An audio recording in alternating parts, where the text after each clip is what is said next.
ஒரு அப்பாவும் ஒரு பொண்ணும் கார்ல வேகமா போயிட்டு இருக்கும் போது குறுக்க ஏதோ வந்தனால அது மேல மோதிடுறாங்க.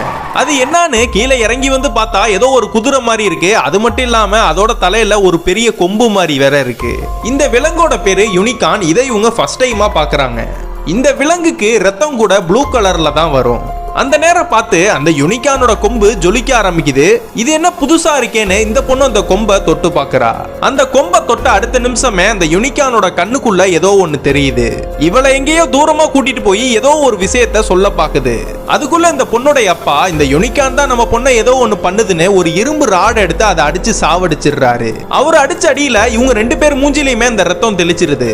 அதுக்கப்புறம் இவங்க அந்த செத்து போன யூனிகார்னை இவங்க கார்ல போட்டுக்கிட்டு இவங்க மீட் பண்ண வந்த அந்த கிளைண்ட மீட் பண்ண போறாங்க. அப்ப இந்த பொண்ணு அங்க உள்ள வாஷ் பேசன்ல ஃபேஸ் வாஷ் பண்ணி மூஞ்சியை துடைக்கும் போது அவ முகத்துல இருந்த எல்லா பிம்பிள்ஸும் காணாம போயிருக்கு. இந்த பொண்ணுடைய அப்பா கண்ணு தெரியலையேன்னு கண்ணாடி போட்டிருப்பாரு. ஆனா அந்த கண்ணாடியை போட்டு பார்த்தா சுத்தமா தெரிய மாட்டேது. அந்த கண்ணாடியை கலட்டிட்டு பார்த்தா ரொம்ப தெளிவா தெரியுது. அது மட்டும் இல்லாம இவங்க வெளியில நிறுத்தின காரு அதுவாவே ஷேக் ஆக ஆரம்பிக்குது. இவங்கன்னா பயந்து போய் வெளியில வந்து பார்த்தா அந்த காருக்குள்ள செத்து கிடக்கிற அந்த யூனிகார்னுக்கு உயிர் வந்திருக்கு. கொஞ்ச நேரத்திலேயே அந்த காரோட கண்ணாடியை உடைச்சிட்டு வெளியில வந்து அந்த யூனிகார்ன் கத்த ஆரம்பிக்குது. அதனால பார்த்த இவங்களும் பயந்து போயிடுறாங்க.